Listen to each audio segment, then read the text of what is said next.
My name is Dulcie Whitford. I'm 28 years old.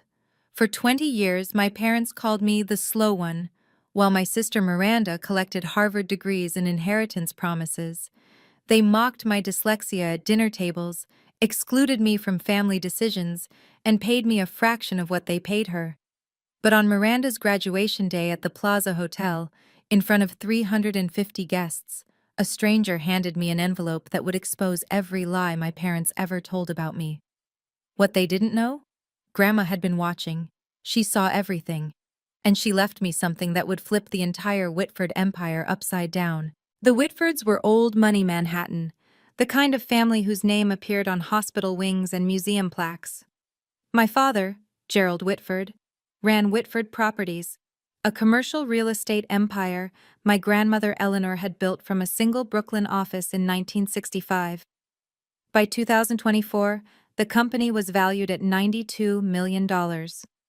I was born with dyslexia, diagnosed at 7. The letters on pages would swim and rearrange themselves, turning simple sentences into puzzles that took me 3 times longer to solve than other kids. My parents' response wasn't support. It was shame. When I was 12, they hired tutors for Miranda. Violin lessons at Juilliard, French immersion classes, SAT prep with a Princeton graduate who charged $400 an hour. When I asked about getting help for my reading, my mother Priscilla just sighed. Dulcie, we've already spent so much on specialists. At some point, we have to accept that some children just aren't academic. I was 12, I believed her. So I learned to adapt on my own. Audiobooks became my lifeline. I developed a system of visual notes, diagrams, and flowcharts that helped me process information in ways traditional reading couldn't. And every Sunday afternoon, I'd take the train to my grandmother Eleanor's apartment on the Upper West Side, where she'd sit with me for hours, explaining concepts through stories instead of textbooks. Dulcie, she told me once, her weathered hand covering mine, you read slower than most, but you see things others miss. That's not a disability, sweetheart. That's a different kind of vision. I didn't fully understand what she meant then. I would, eventually. But first, I had to survive another 19 years of being the Whitford family's embarrassing secret. Christmas 2018. 20 relatives gathered around the mahogany table in my parents' Upper East Side townhouse. Crystal chandeliers, catered dinner, the annual performance of Whitford family perfection. My father stood at the head of the table, wine glass raised. I'd like to make an announcement, he said, his voice carrying that boardroom authority he wore like a second skin. Miranda has been accepted to Harvard Law School, full scholarship. Applause, cheers. Miranda blushed with practiced modesty. My eldest daughter, Gerald continued, beaming, will be the first Whitford to attend Harvard in 3 generations. She's going to take this family, and this company, to extraordinary heights. More applause. Uncle Richard clapped Miranda on the shoulder. Aunt Catherine dabbed her eyes with a napkin. Then my father's gaze drifted down the table. To me. And Dulcie. He paused. The warmth in his voice evaporated. Well, Dulcie is also here. A few relatives chuckled. Soft, uncomfortable laughs. The kind people make when they don't know what else to do. Miranda didn't defend me. She laughed along with them. I stared at my plate, the roasted lamb blurred through the tears I refused to let fall. Under the table, a hand found mine. Thin fingers, papery skin. Grandma Eleanor, seated across from me, squeezed gently. When I looked up, her eyes held something fierce, something that looked almost like fury directed at her own son. She didn't say anything, not then. But 3 months later, she called me to her apartment, said she needed to show me something important. I didn't know it at the time, but that Christmas dinner, that moment of casual cruelty in front of 20 witnesses, had set something in motion, something that would take 5 years to detonate. After graduating from a state university in 2022, not an Ivy, never an Ivy, I applied for a position at Whitford Properties. I wanted to prove I could contribute, that the family business could be my path too. My father agreed to hire me as an administrative assistant. Salary, $42,000 a year. That same month, Miranda joined as chief legal counsel. Her salary, $280,000 plus bonuses. My job consisted of photocopying documents, booking conference rooms, and fetching coffee for executives who never learned my name. I wasn't invited to a single meeting, never shown a single contract, but I watched, and I listened. I discovered something about myself during those long hours in the copy room. I could spot patterns others missed. When executives discussed deals in the hallway, I'd sketch diagrams of the relationships between parties, the flow of money, the potential conflicts. A skill I'd developed to compensate for my reading difficulties had become something else entirely. Grandma Eleanor had taught me this. During those Sunday afternoons at her apartment, she'd spread out old contracts from the company's early days and show me how to read them not word by word, but as systems, as structures. Your father reads contracts like a lawyer, she told me once in 2019, just before her health started declining. He looks for what he can exploit. You read them like an architect. You see how all the pieces connect. That same day, she'd handed me a small wooden box. Mahogany, with brass hinges. Keep this safe, she'd said. Don't open it yet. When you need it, you'll know. I'd taken the box home, tucked it in my closet, and tried to forget the strange weight of her words. March 2019, Grandma Eleanor's apartment. Grandma. She was 82 then, her once vigorous frame grown thin, her silver hair wispy against the pillow of her armchair. But her eyes, those sharp, knowing eyes, hadn't dimmed at all. Sit down, Dulcie. I sat across from her in the living room where I'd spent so many Sunday afternoons. The walls were covered with photographs. Eleanor breaking ground on her first Brooklyn property in 1965. Eleanor shaking hands with Mayor Koch. Eleanor accepting a Women in Business Award in 1987. Not a single photo of my father at the helm. I built Whitford Properties from nothing, she said, her voice carrying decades of steel. One office, one secretary, 60 years of work. Your father. She paused, and something bitter flickered across her face. Your father inherited it. He didn't build it. He doesn't understand what it means to create something. Grandma, he judges people by their credentials, their degrees, their ability to perform in boardrooms. She leaned forward. I judge people by how they treat those who can't fight back. And you, Dulcie, you're the only one in this family who knows how to be kind. She pressed the wooden box into my hands. There's something inside that might help you someday, but not yet. You're not ready yet, and neither is Gerald. Her grip tightened.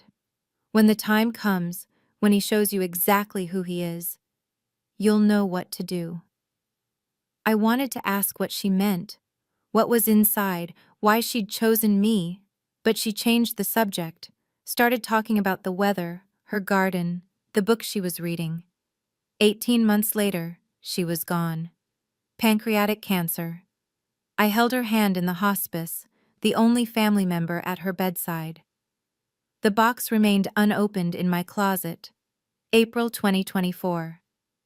The email arrived on a Tuesday afternoon. Subject line: Position restructuring, confidential. Dear Ms. Whitford, as part of our ongoing organizational optimization, your current position will be eliminated, effective July 1st, 2024. HR will contact you regarding severance options.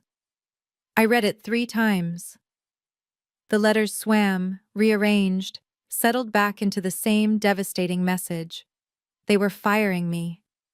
That evening, I stayed late, organizing files no one would ever look at. Through the thin wall separating my cubicle from my father's corner office, I heard voices, Gerald and Priscilla. Can't have her here when Miranda takes over, my father was saying. It looks bad. The CEO's sister working as a secretary. People will ask questions. What kind of questions? Why she's not in leadership, why we haven't promoted her. A pause. Why she's the way she is. My mother's response came soft, almost gentle. "We've done everything we could for her, Gerald. Some children just don't have what it takes." "Exactly. So she needs to go. We'll give her a generous severance. She can find something else, something more suited to her abilities." I pressed my palm against the wall. $42,000 a year. My studio apartment in Queens, shared with two roommates, cost $1,800 a month. No savings, no safety net. If I lost this job, I'd be homeless within 2 months. But the money wasn't what made my chest tight. It was the realization settling into my bones like frost. If I let them do this, if I accepted their version of who I was, I would spend the rest of my life as the family failure. Not because I'd actually failed, but because I'd never been given the chance to succeed. Miranda's graduation party was tomorrow. I wondered what other announcements my father had planned. May 15th, 2024. The Plaza Hotel. Grand Ballroom. 350 guests filled the gilded room. Business partners, investors, lawyers from white shoe firms, extended family members I barely recognized.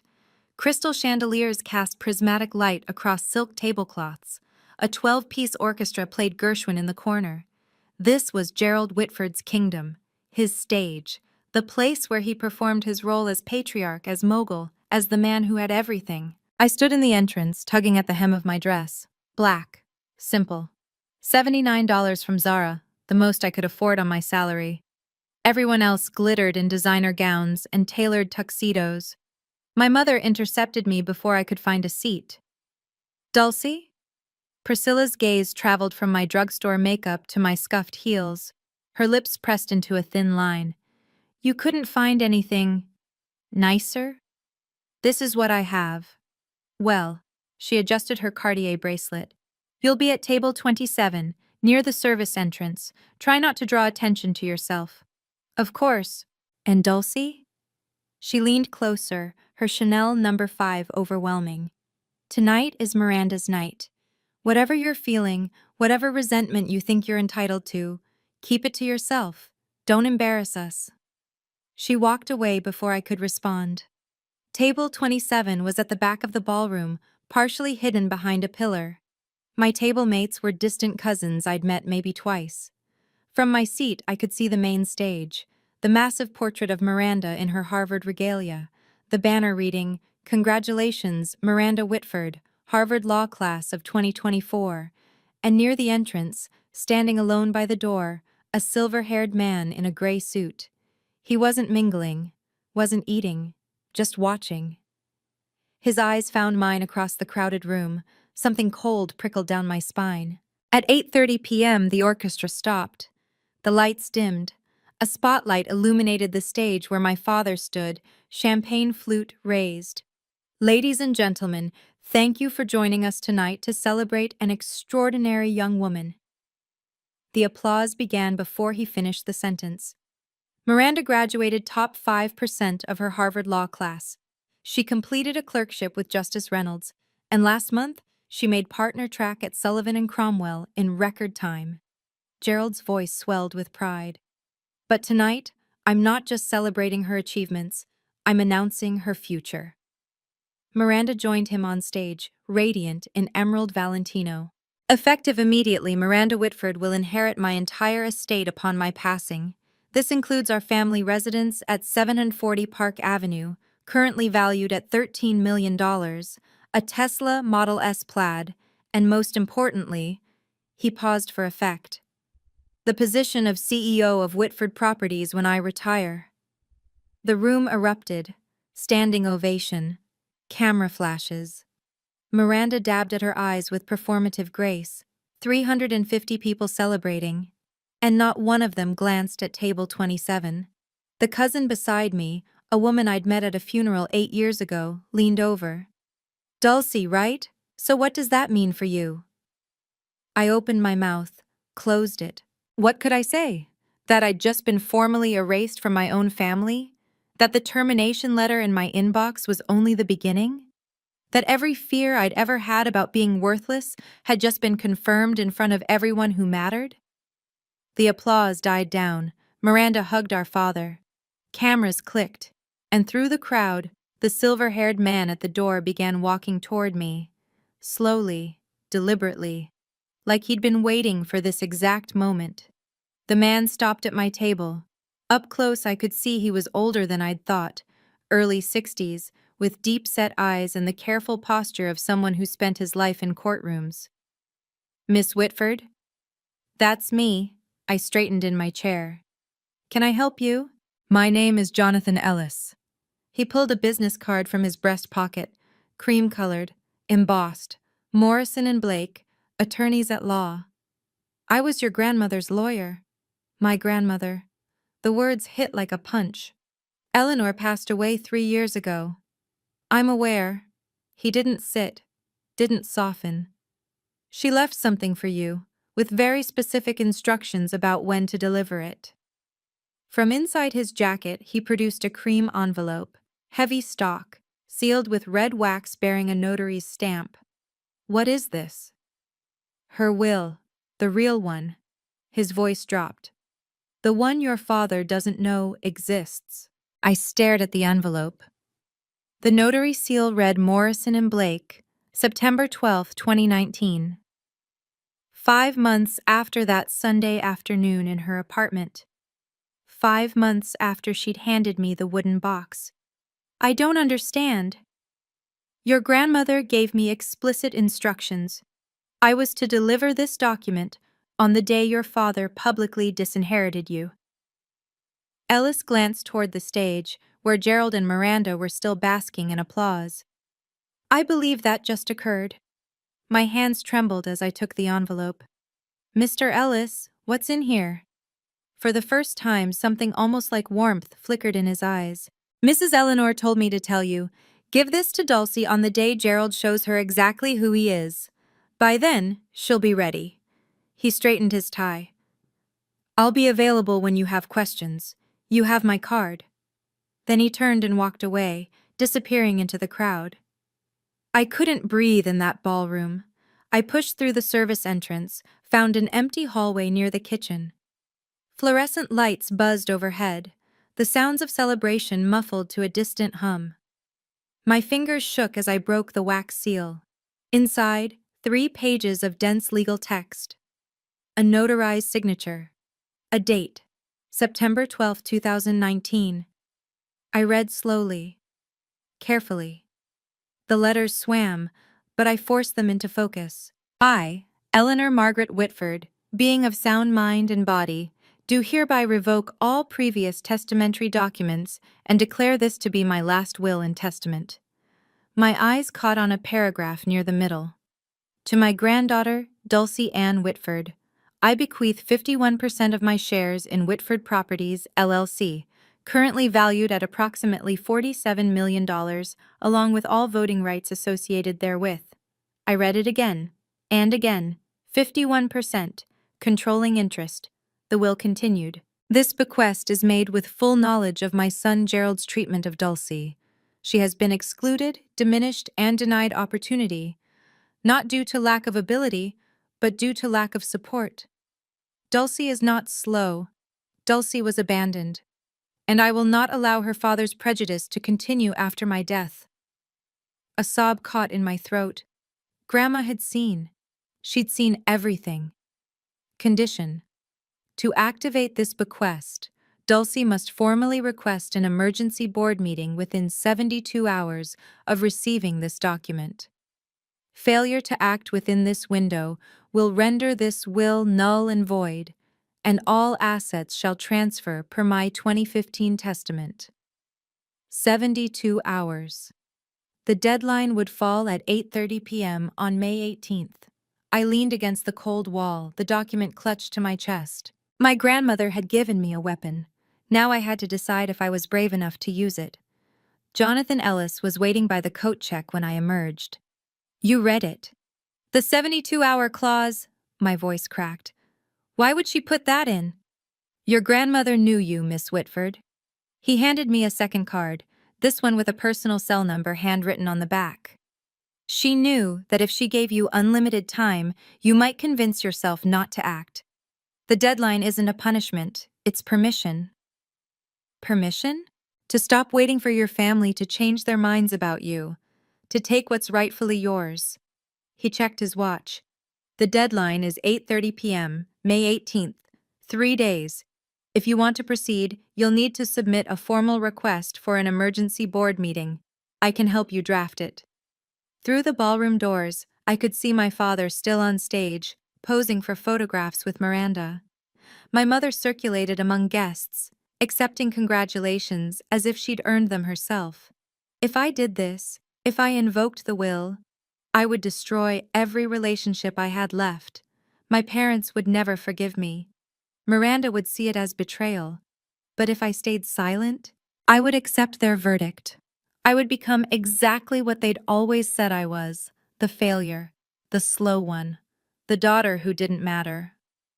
Miss Whitford, Ellis's voice cut through my spiral. Your grandmother believed in you. She spent the last 3 years of her life preparing for this moment. The question is, do you believe in yourself? I looked at the will in my hands, at the elegant signature of the woman who'd held my hand under Christmas tables and taught me to read contracts like architecture. I'll call you tomorrow, I said. We're requesting that board meeting. Ellis allowed himself a small smile. She said you would. I'm going to pause here for just a moment.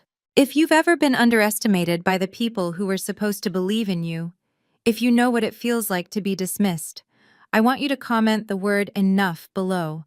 Let me know I'm not alone in this.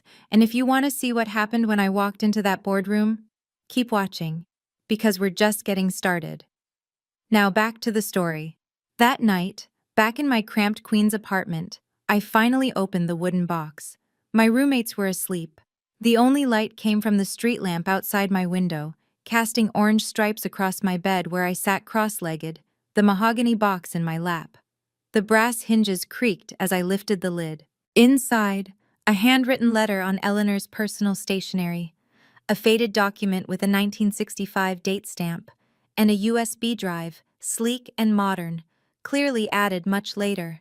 I reached for the letter first. My dearest Dulcie, if you're reading this, then Jonathan has done his job, and your father has done exactly what I feared he would. I'm sorry I couldn't protect you while I was alive, but I can protect you now. The enclosed document is the original partnership agreement from 1965, when I founded Whitford Properties with 2 colleagues who have long since passed. Your father has never seen it. It establishes that the founder's shares carry permanent voting rights that cannot be diluted or transferred without board approval. The USB contains something else. Something your father hoped I'd forgotten. In 2018, Gerald proposed a resolution to reduce my voting rights from 51% to 10%. His stated reason? I was too old to understand modern business. The real reason? He wanted control, and I was in his way. The board rejected his proposal by 2 votes. I was one of those votes. I never forgot what he tried to do. And I never forgave him for the way he treated you to justify it, as though diminishing you somehow proved I was unfit. Use this wisely, Dulcie. Not for revenge, for justice. All my love, Grandma Eleanor. I plugged the USB into my laptop. The file was labeled, Board Meeting Minutes March 2018, PDF. My father's attempt to strip his own mother of power. Documented, time-stamped, evidence, May 16th, 9:00 a.m. Margaret Coleman answered on the second ring. Dulcie Whitford. Her voice carried the rasp of someone who'd smoked for decades and laughed even longer. I've been wondering when you'd call. You know who I am? Sweetheart, your grandmother and I built half of Brooklyn together in the 70s. She talked about you constantly. A pause. She also told me about the will. 3 years ago, right before she passed. I gripped my phone tighter. Then you know what I'm about to do. I know what you're considering doing. There's a difference. Margaret's tone shifted, sharper now, more businesslike. You want to request an emergency board meeting. That requires 3 board members to sign the petition. I'm one. You'll need 2 more. Can you help me find them? I can do better than that. I heard papers shuffling in the background. Gerald Whitford isn't as popular as he thinks. His management style is, let's call it autocratic. At least 4 board members have expressed concerns privately. They just need someone to go first. Hope sparked in my chest. Who? Richard Holloway. Susan Park. She corrected herself. Susan Parker. They've both been on the receiving end of Gerald's temper in closed sessions. I'll make some calls. Another pause. Dulcie, I need you to understand something. This isn't going to be pleasant. Your father will fight. Your sister will fight. They'll say terrible things. They've been saying terrible things my whole life. At least now I get to respond. Margaret laughed, a warm, genuine sound. Eleanor always said you had steel under all that quiet. I'm starting to see what she meant. She cleared her throat. I'll have the petition ready by tonight. Board meeting request, May 18th, 10:00 a.m., Whitford Tower, 42nd floor. Thank you, Margaret. Don't thank me yet. Thank me when you're sitting in that boardroom. May 17th. Gerald found out about the board meeting at 4:00 p.m. I know this because Miranda called me 45 minutes later, her voice tight with controlled fury. What did you do?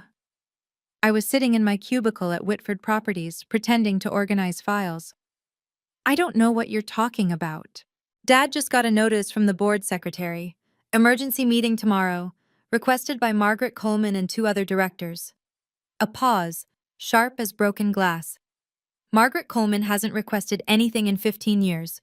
What did you do? Maybe she has concerns about company management.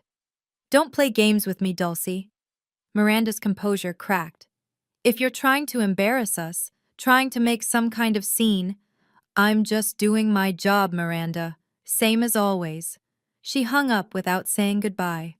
20 minutes later, Gerald stormed past my cubicle on his way to his office. He didn't look at me, didn't acknowledge I existed, just slammed his door hard enough to rattle the windows. Through the wall, I heard him on the phone.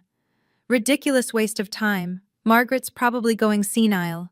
We'll address her concerns and move on. No, I'm not worried. Dulcie? My God, Miranda, she can barely read a spreadsheet. She's not a threat to anyone. I smiled. For the first time in 28 years, being underestimated felt like an advantage. That night, in my apartment, I prepared. Printed 3 copies of the will, downloaded the 2018 board minutes onto my phone as backup, wrote a brief statement, not an accusation, just a presentation of facts. Jonathan Ellis confirmed he'd attend as the authenticating attorney. Margaret texted at 11 p.m. Petition filed. See you tomorrow. Your grandmother would be proud. I barely slept. But for once, it wasn't anxiety keeping me awake. It was anticipation. May 18th, 2024, 9:45 a.m., Whitford Tower. The elevator opened onto the 42nd floor, floor-to-ceiling windows, Italian marble, the kind of corporate opulence designed to intimidate. I stepped out in a borrowed gray blazer, my roommates 2 sizes too big, carrying a leather portfolio I'd bought at Goodwill for $12. The security guard at the boardroom door held up his hand. Name? Dulcie Whitford. He checked his tablet. Frowned. You're not on the authorized attendee list. I'm a Whitford Properties employee, and I have business with the board. Ma'am, this is a restricted meeting. I can't let you. Is there a problem? Miranda's voice behind me. I turned. She looked immaculate. Navy power suit, Hermes scarf, the uniform of someone who belonged in boardrooms. Dulcie. Her smile didn't reach her eyes. What are you doing here? I have information to present to the board. Information? Miranda laughed, a sharp performative sound. About what? You work in the copy room. The nature of my presentation is confidential. You don't even know what ROI stands for. Return on investment. It's not that complicated. Miranda's smile flickered. Before she could respond, our father appeared at the end of the hallway, flanked by 2 senior executives. What's going on here? Dulcie wants to attend the board meeting, Miranda said. I was just explaining that's not possible. Gerald looked at me the way he always did, like I was a stain he couldn't quite scrub out. Dulcie, go back to your desk. This doesn't concern you. Actually, a voice called from inside the boardroom, it does. Margaret Coleman appeared in the doorway. 72 years old, silver-haired, standing with the quiet authority of someone who'd been building empires when Gerald was still in diapers. I invited her. She has standing to address the board. Margaret smiled. Let her in. Gerald's jaw tightened. For a moment I thought he might physically block the door. But Margaret Coleman had been a board member for 32 years. Her authority in that room exceeded his. Fine. My father's voice was ice. Let her speak. We'll see how long it takes before she embarrasses herself. The boardroom was smaller than I'd imagined. An oval table of polished walnut, 12 leather chairs, portraits of past executives on the walls, including, I noticed, my grandmother Eleanor, her painted eyes seeming to watch from above the fireplace. 12 board members took their seats. Gerald at the head, Miranda to his right, not officially a board member yet, but positioned as heir apparent. I was directed to a chair at the far end, the children's table of corporate governance. In the corner, Jonathan Ellis sat with his briefcase. He caught my eye, nodded once. Robert Hartley, the board chairman, a distinguished man in his mid-60s who'd known my grandmother for decades, called the meeting to order. This emergency session was requested by Margaret Coleman, Richard Holloway, and Susan Parker. Margaret, you have the floor. Margaret rose. Thank you, Robert. I'll keep my remarks brief. She gestured toward me. The matter I wish to address concerns a document that has recently come to light, a document that affects the ownership structure of this company. I yield my time to Miss Dulcie Whitford. All eyes turned to me. Miranda smirked. Gerald leaned back in his chair with theatrical boredom. I stood. My hands were steadier than I expected. Thank you, Mrs. Coleman, and thank you to the board for allowing me to speak. I opened my portfolio. What I'm about to present may come as a surprise to some of you. I ask only that you listen to the evidence before reaching any conclusions. Gerald sighed audibly. I ignored him. Before I could continue, my father raised his hand. I'm sorry, Robert, but before we waste the board's valuable time. Gerald stood, buttoning his jacket with deliberate slowness. I need to provide some context. Gerald, Margaret started. Dulcie is my daughter. His voice carried that patronizing warmth he used for difficult clients. And I love her, but she's not qualified to address this board on any business matter. She works in an administrative role. She has no legal training, no financial background, no strategic experience. Miranda chimed in, her tone dripping with false sympathy. Dulcie also has dyslexia. She struggles with reading. We've tried to support her, but... She shrugged elegantly. Some limitations can't be overcome with effort alone. A few board members shifted uncomfortably. What we're seeing here, Gerald continued, is a troubled young woman acting out. Perhaps due to the announcement at Miranda's graduation party, sibling jealousy is... Mr. Whitford. Robert Hartley's voice cut through like a gavel. You'll have an opportunity to respond. But Miss Whitford requested this time, and she's entitled to use it. Gerald sat down. His expression promised consequences. Miranda caught my eye and mouthed, You're embarrassing yourself. I looked at them both, my father, my sister, and felt something shift inside me. Not anger, something colder, clearer. They weren't trying to protect me. They weren't even trying to protect the company. They were trying to protect their version of the story. The version where I was nothing. Thank you, Mr. Hartley.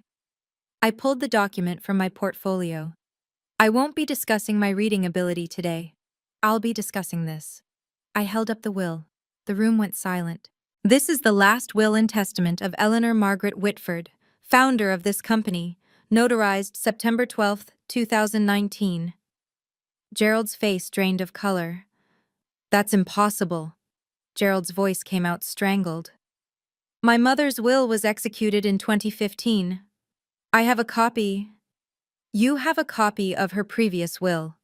I kept my voice level. Clinical. Under New York Estates, Powers, and Trusts law, a subsequent valid will automatically revokes all prior testamentary documents. This will, I placed it on the table, was executed 4 years after the one you possess. I slid the document to Robert Hartley. Mr. Ellis? I gestured to Jonathan, who rose from his corner seat. Would you please confirm the authenticity of this document? Jonathan approached the table. I'm Jonathan Ellis, partner at Morrison and Blake. I served as Eleanor Whitford's personal attorney from 2008 until her death in 2021. I can confirm this will was executed in my presence on September 12, 2019. It was witnessed by 2 independent notaries, and the original is held in escrow at Chase Private Client. Robert Hartley studied the document. His eyebrows rose. This will bequeaths 51% of Whitford Properties shares to... He looked up at me. To you, Miss Whitford. Murmurs rippled around the table. That's a forgery, Miranda said, but her voice had lost its confidence. It's not. Jonathan's response was immediate.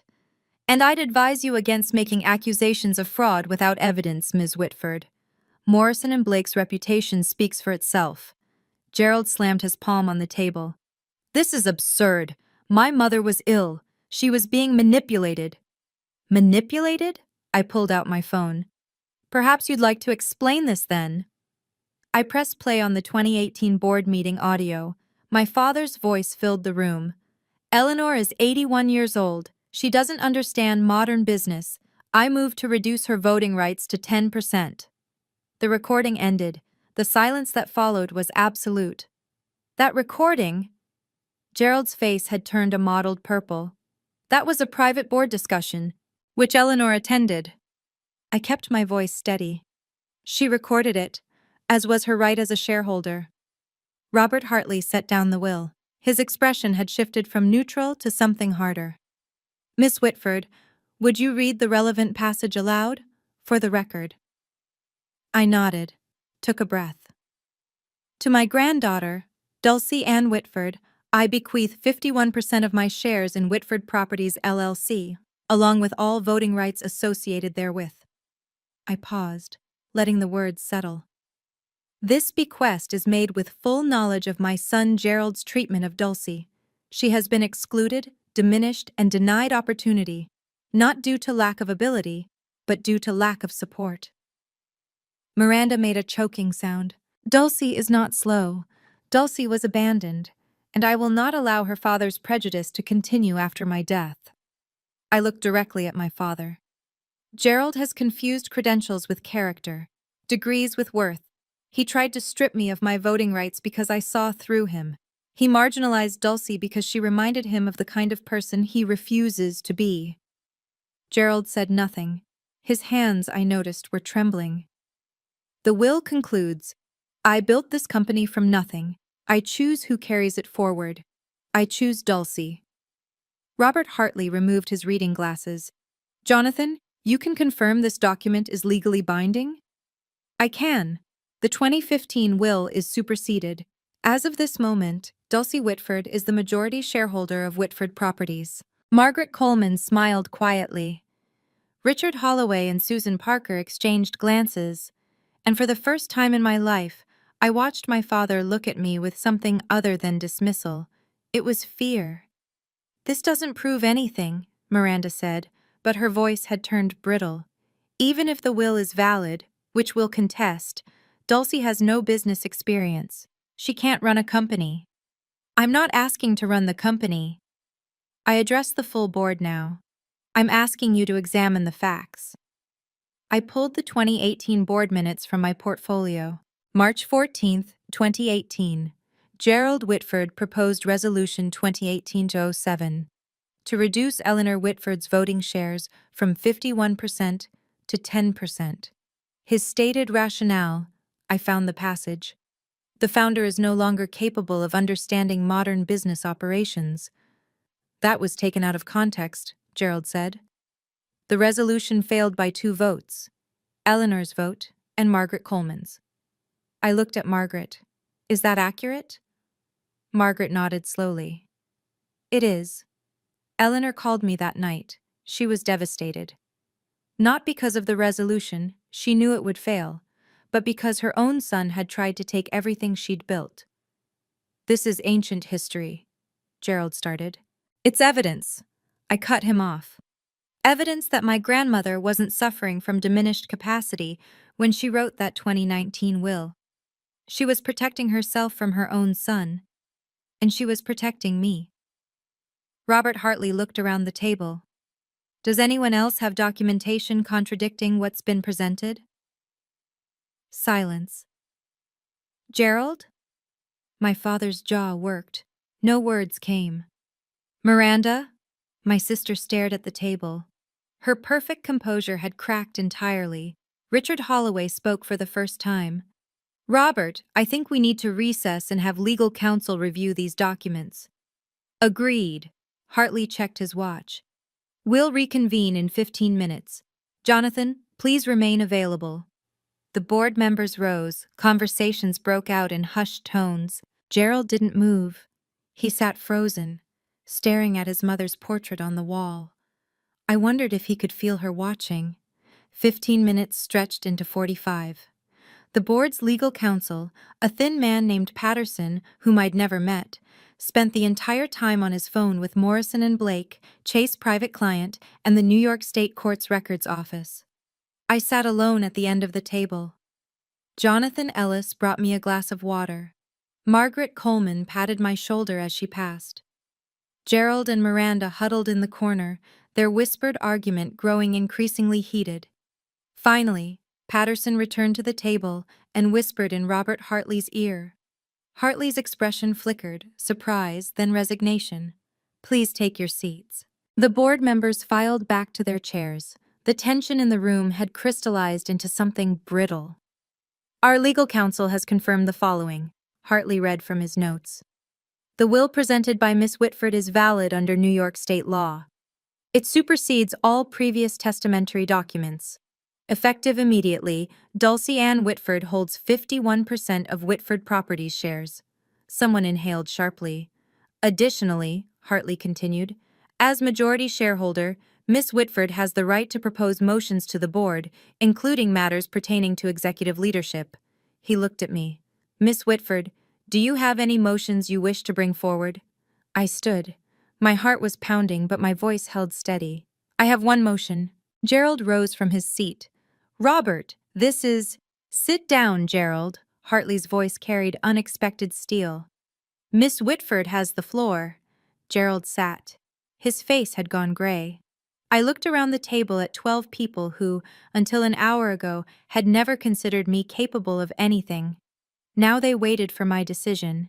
The power to destroy my father's career was in my hands. I thought about what my grandmother would want, and I made my choice. I'm not proposing to remove Gerald Whitford as CEO. The tension in the room shifted. Miranda's head snapped up. Even Margaret looked surprised. What I am proposing, I continued, is a vote of confidence. The board will decide whether Gerald Whitford retains their confidence as CEO of Whitford Properties. If the majority votes no confidence, he resigns. If the majority votes confidence, I will not interfere with operational leadership during my tenure as majority shareholder. This is absurd, Miranda stood. You're turning this into a spectacle, a revenge fantasy. No, I met her eyes. This is corporate governance. The same process that exists in every well-run company. The same process Grandma Eleanor established in our bylaws 40 years ago. I paused. If Dad has the board's confidence, he has nothing to worry about. Robert Hartley studied me for a long moment. Something like respect flickered in his expression. Is there a second for this motion? Seconded.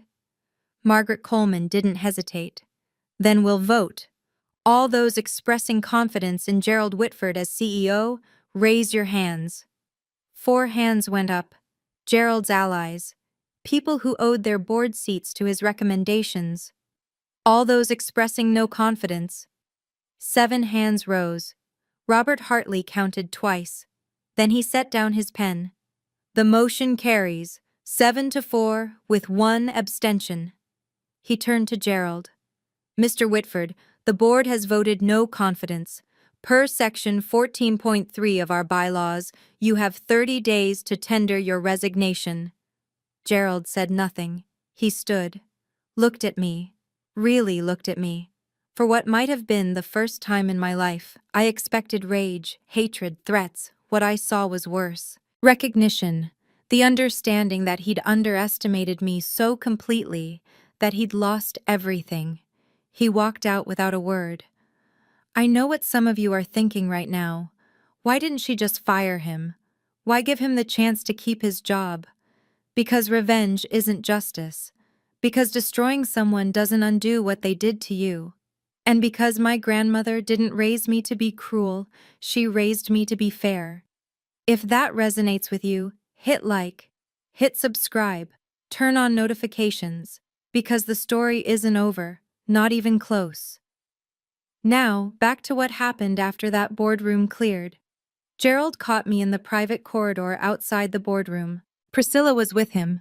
Someone must have called her during the recess. Her face was tear-streaked, mascara bleeding down her cheeks. You. Gerald's voice was barely controlled. You ungrateful, scheming. Gerald. Priscilla put a hand on his arm. Not here. Not here? She just destroyed our family in front of 12 people. I stood my ground. I didn't destroy anything, I told the truth. The truth?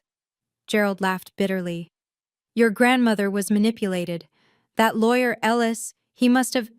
Grandma Eleanor wrote that will 5 months after you tried to strip her of power, because she saw exactly who you are. My voice didn't waver. You didn't lose because I betrayed you. You lost because you betrayed her. Priscilla stepped forward. Dulcie, sweetheart, you have to understand. We were trying to protect you. You've always struggled. We didn't want to put pressure. You didn't protect me. You erased me. 28 years of silence crystallized into words. Every Christmas dinner, every family photo, every conversation where you talked about Miranda's achievements and pretended I didn't exist. That wasn't protection. That was abandonment. That's not fair. You're right. It wasn't fair. I met my mother's eyes. I spent my whole life trying to prove I was worthy of this family. I'm done proving. The documents speak for themselves. Gerald grabbed my arm. This isn't over. We'll contest that will. I pulled free. You'll lose. And you know it, because Grandma Eleanor planned for every contingency, including this one. I walked toward the elevator. Behind me, I heard my mother's voice. Dulcie, wait. I didn't wait. For the first time in my life, I didn't need their permission to leave. The elevator doors closed on my parents' faces. I leaned against the brushed steel wall, finally allowing myself to breathe. The adrenaline that had carried me through the past 2 hours began to ebb, leaving something unexpected in its wake. Not triumph, not satisfaction, grief. I'd just severed 28 years of hoping things would change, of believing that if I was patient enough, quiet enough, good enough, my parents would eventually see me, love me the way they loved Miranda. That hope was dead now. I'd killed it myself. The elevator descended 42 floors. By the time it reached the lobby, I'd wiped my eyes and straightened my borrowed blazer. Jonathan Ellis was waiting by the security desk. That was… He searched for the word. Remarkable. It was necessary. Your grandmother would agree. He fell into step beside me as I walked toward the exit. What happens now?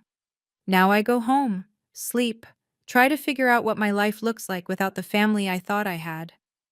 And the company? I don't want to be CEO. I never did. We stopped at the revolving doors. I just want the company my grandmother built to be run by people who actually care about it. Not people who see it as their personal inheritance. Ellis nodded slowly. The board will want to meet with you, discuss transition plans, your role going forward. I know, but not today. I pushed through the door, felt the Manhattan sunlight hit my face. Today, I just need to be Dulcie Whitford, not a shareholder, not a victim, not a symbol. And tomorrow? I looked back at Whitford Tower, 42 stories of glass and steel bearing my family's name. Tomorrow I start building something new. May 19th, 2024. Gerald Whitford signed his resignation letter at 4 p.m. I wasn't there. I learned about it through an email from Robert Hartley. Miss Whitford, your father has tendered his resignation effective June 15th, 2024. The board has appointed me as interim CEO while we conduct a search for permanent leadership. Additionally, the board has voted to offer you a formal position, strategic advisor to the board. This role would allow you to participate in major decisions while you determine your long-term relationship with the company. Please let me know your thoughts. Regards, Robert Hartley. I read the email 3 times, habit, and then forwarded it to Jonathan Ellis for review. His response came within an hour. Fair offer, no hidden strings. Congratulations, Dulcie. That evening, an all-staff email went out to the Whitford Properties team. Effective June 15th, Gerald Whitford will step down as CEO. Robert Hartley will serve as interim CEO. Additionally, the board welcomes Dulcie Whitford as a strategic advisor in her capacity as majority shareholder. We thank Gerald for his years of service and wish him well in future endeavors. My phone buzzed with messages. Colleagues I'd worked beside for 2 years, people who'd never learned my name, suddenly wanted to have coffee, to reconnect, to catch up. I ignored most of them. But one message stood out. From Patricia Morales, an executive assistant who'd started at the company in 1987, who'd worked directly with my grandmother. Dulcie, Eleanor used to talk about you constantly. She said you saw things others missed. I never understood what she meant until today. Welcome to the boardroom. She'd be so proud. I saved that message. Some validation doesn't come from family. Sometimes that's better. 1 week later, the story went public. New York Business Journal. Whitford Properties. Shakeup. Founder's granddaughter takes control after secret will surfaces.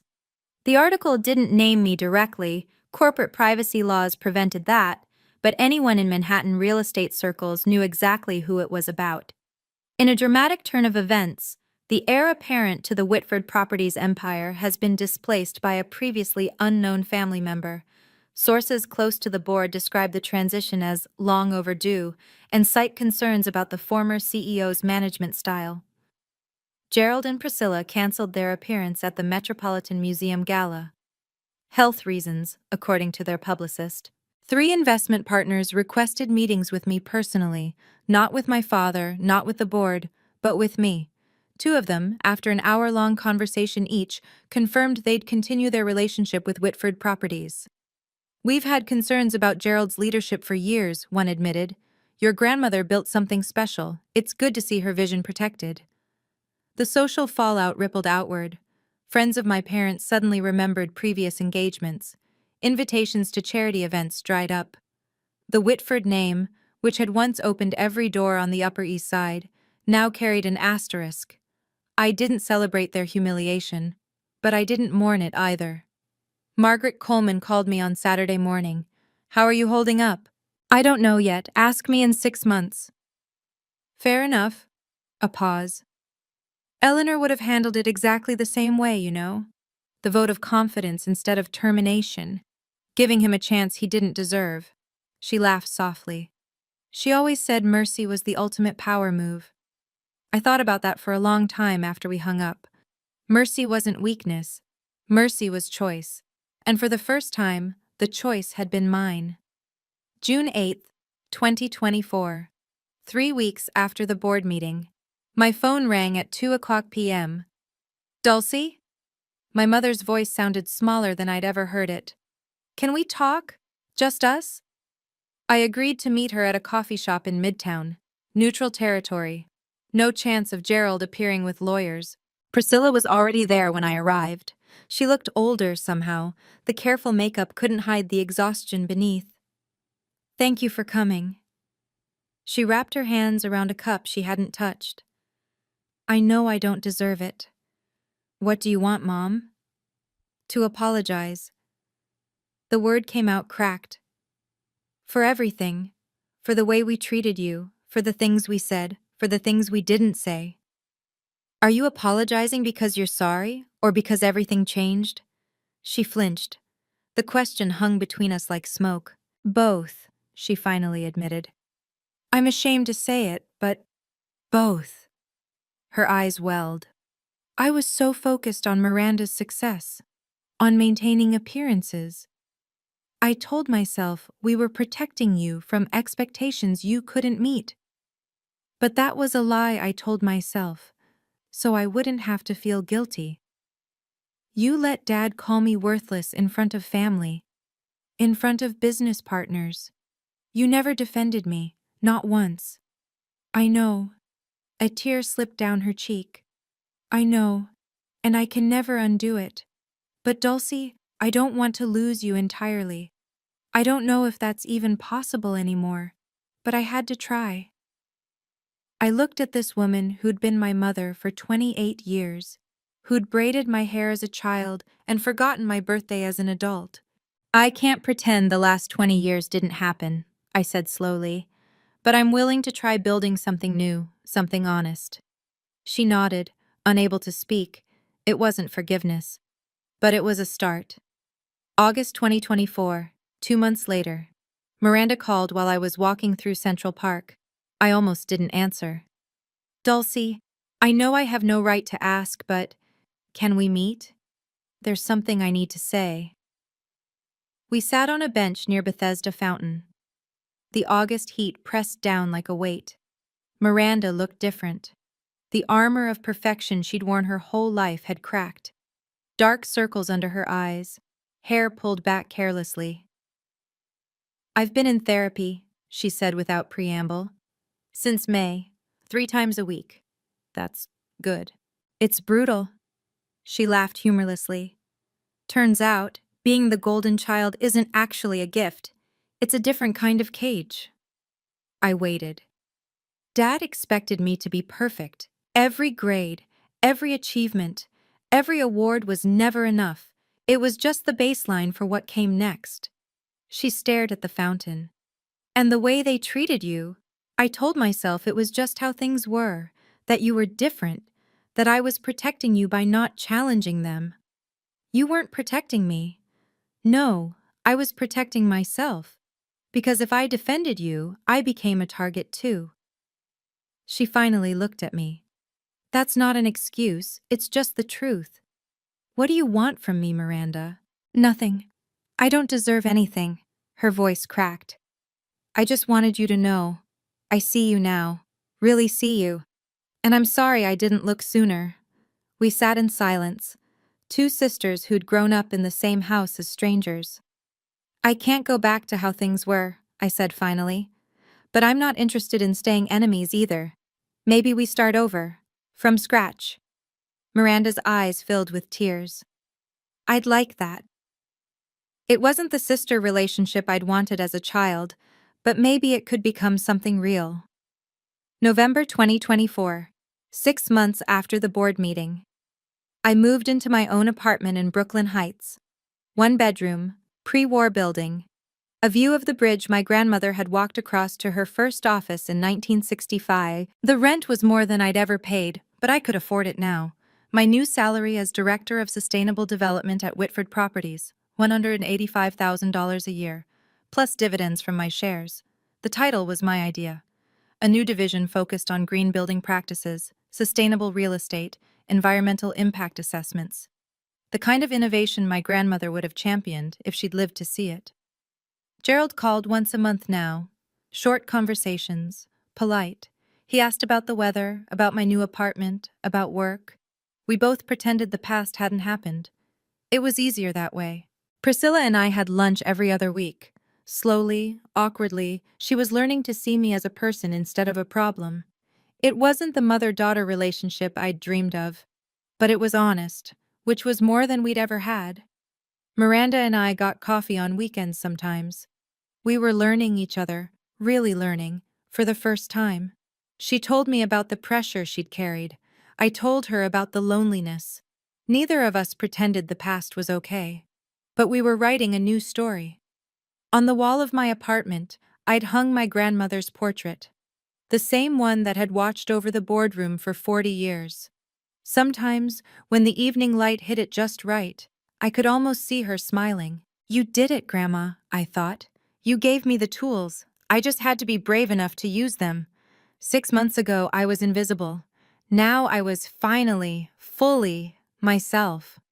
Looking back, I understand something now that I couldn't have understood at 27. My grandmother didn't leave me 51% of her company because I was better than Miranda.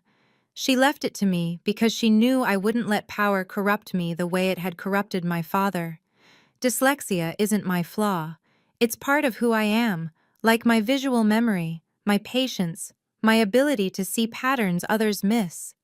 The things that made me slow in my parents' eyes were the same things that made me see the truth when everyone else looked away.